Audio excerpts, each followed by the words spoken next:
Donc, bonjour, donc c'est la suite, hein.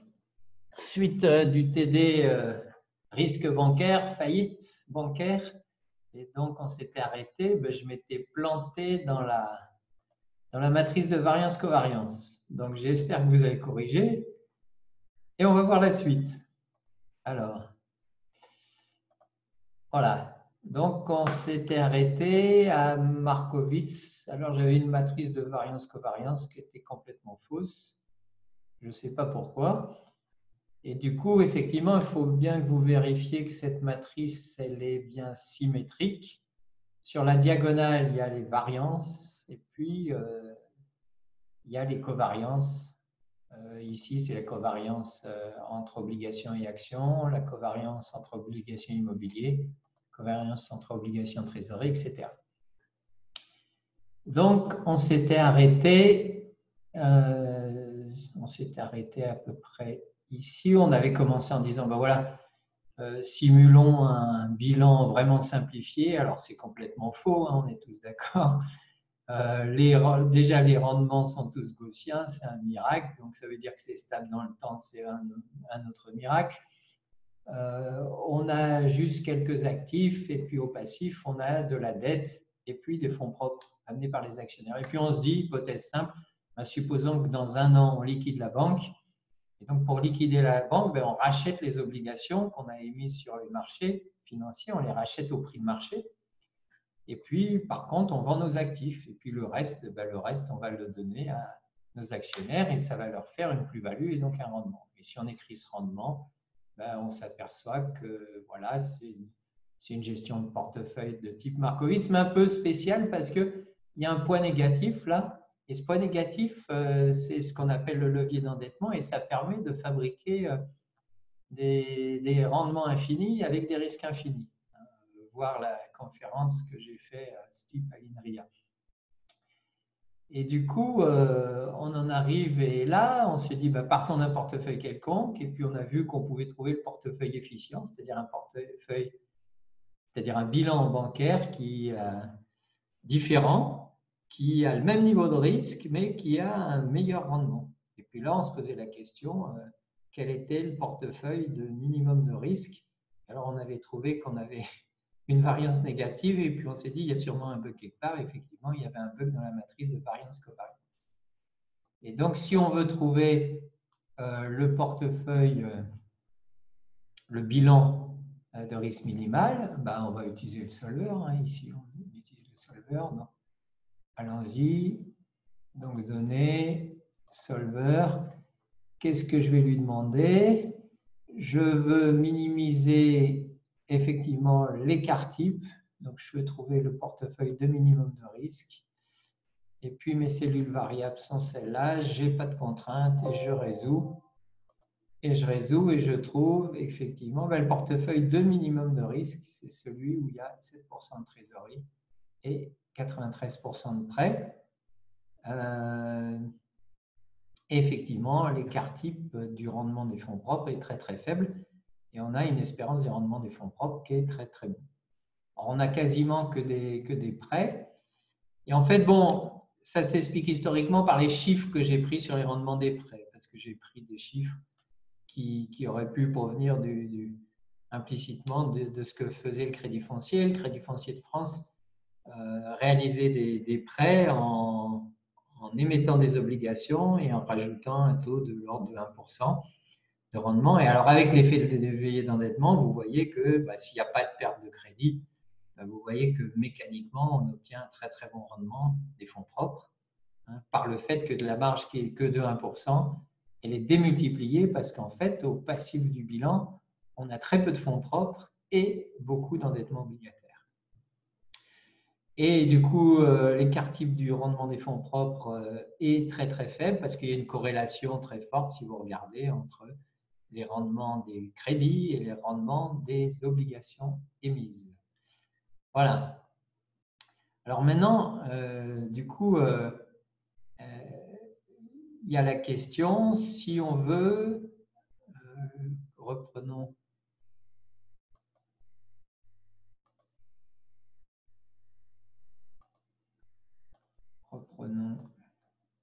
notre on a calculé ce minimum de risque. Et maintenant, on va se poser une autre question, qui est la question de conserver ses fonds propres. Alors, quand vous êtes actionnaire, votre objectif, ça peut être de conserver vos fonds propres. Vous avez mis de l'argent dans la banque pour la financer, et au moins, vous voulez conserver le montant. Et donc, si vous fixez une probabilité de conserver vos fonds propres, vous dites, ben voilà, horizon 1 an, puisqu'on liquide la banque dans 1 an, eh ben, je vais avoir 97,5% de chance de conserver les fonds propres. Alors, comment ça s'écrit mathématiquement? Je vais juste dire la probabilité que le rendement des fonds propres soit supérieur ou égal à 0, c'est donc conserver ses fonds propres. Je veux que ce soit égal à alpha. Alors, et alpha ici, dans notre cas, c'est 97,5%. Alors, puisque le rendement des fonds propres est une variable aléatoire et suit une distribution gaussienne, c'est une gaussienne, il suffit de centrer et réduire. Là, on centre et on réduit, et puis du coup, on voit que cette fonction-là, cette variable-là est une variable normale centrée réduite, et donc il faut qu'elle soit supérieure à une certaine valeur négative, moins de la moyenne sur sigma, sur l'écart type, qui doit être égal à alpha %. Et donc, si on regarde cette distribution, il y a le U alpha qui correspond au alpha de 97,5%, et on veut savoir quelle est la valeur pour laquelle il y a 97,5% des valeurs au-dessus. Et donc, il suffit que ce moins m sur sigma soit égal à ce U alpha, et donc ça donne que m plus sigma U alpha égale 0. Alors, m, c'est donc la moyenne du rendement, l'espérance du rendement des fonds propres, que j'ai appelé m là, et sigma, c'est l'écart type du rendement des fonds propres. Et donc, dans le plan moyenne écart type, ça, c'est une droite qui passe par 0, parce que pour sigma égale 0, m égale 0. Et du coup, ça va être une droite que j'ai tracée ici, ça va être cette droite-là. Et du coup, pour cette droite-là, qu'est-ce qu'on a? On va essayer de trouver tous les points sur cette droite sont tels que on a 97,5% de chance de conserver les fonds propres. Et puis les points qui sont au-dessus de la droite, on a plus de 97,5% de chance de conserver les fonds propres. Et les points qui sont en dessous de cette droite, on a moins de chances de conserver les fonds propres. Donc en fait, on veut être au-dessus de cette droite. Donc, qu'est-ce qu'il y a comme portefeuille? Il y en a sûrement plein au-dessus de cette droite. Il y en a entre la frontière efficiente et cette droite, il y a plein de portefeuilles. On peut tous les choisir. Et lequel prendre? À la limite, si on n'a pas d'autres contraintes, on va dire je prends celui qui me rapporte le plus. Donc, je vais dire je veux maximiser l'espérance de rendement des fonds propres sous la contrainte que je sois au-dessus de cette droite. Et du coup, on va atterrir à ce point-là qui est sur la droite. Du coup, le bilan qu'on va choisir, le bilan bancaire, c'est celui qui maximise l'espérance de rendement des fonds propres sous la contrainte d'être au-dessus de cette droite. C'est ce qu'on va écrire sous XL. Sous XL, là, j'ai pris alpha égale 97,5% ici. Puis du coup, j'ai utilisé la fonction qui calcule le U alpha pour une loi normale. Donc, c'est la fonction XL loi normale standard inverse qui donne que pour avoir 97,5% des valeurs au-dessus, il faut que la valeur, c'est moins 1,96. Donc, ça, c'est quelque chose que vous connaissez.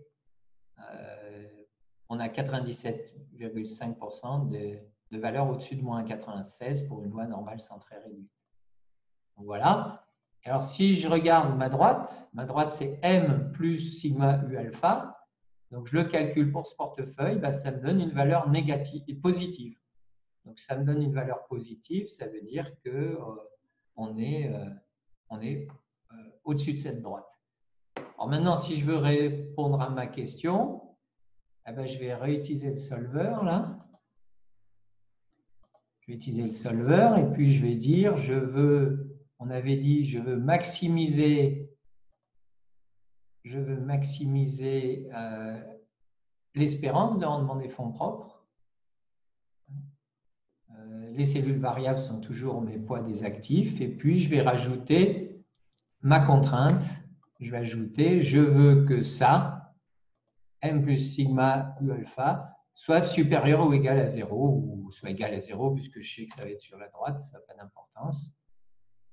Et du coup, j'espère qu'en résolvant, je vais trouver quelque chose. Et voilà, il me donne la solution. Bah, effectivement, je suis bien sur la droite, puisque là, j'ai 0.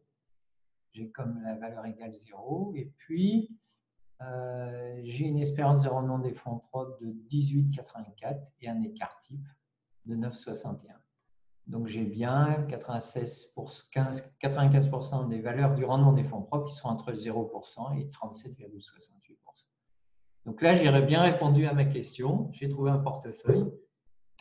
C'est un portefeuille qui contient 1% d'actions, 6% d'immobilier et 93% de prêts.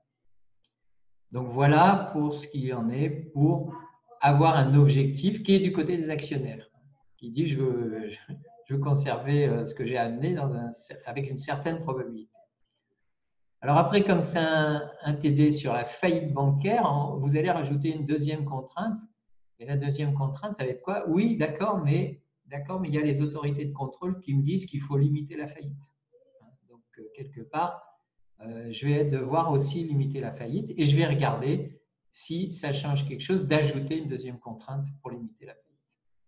Donc, par exemple, si je fixe à 2% la probabilité de faire faillite, ben, je vais écrire ça. Ça veut dire quoi? C'est que je veux que la probabilité que le rendement des fonds propres soit inférieur à moins 100%, parce que quand les fonds propres, le rendement en un an est de moins 100%, je les ai perdus, je n'ai plus rien. Et quand j'ai les valeurs des fonds propres à 0, c'est que je suis en faillite. Donc ça, c'est bien le niveau de faillite, égal 2%. Alors, si j'écris ça de la même façon que la dernière fois, vous allez voir que voilà, vous allez calculer par vous-même. Ça fait une autre droite qui n'est pas m plus sigma u alpha égale 0, mais c'est m plus sigma u de 1 moins alpha plus 1 égale 0, une droite D'. Et donc, une droite qui a une pente différente. Comme là, vous avez plus 1, ben, elle passe par moins 1 ici, parce qu'effectivement, pour sigma égale 0, vous avez m égale moins 1. Et donc, elle a une pente qui peut être différente. Puis du coup, si elle est différente, ça peut vous faire baisser le niveau sur votre frontière efficiente.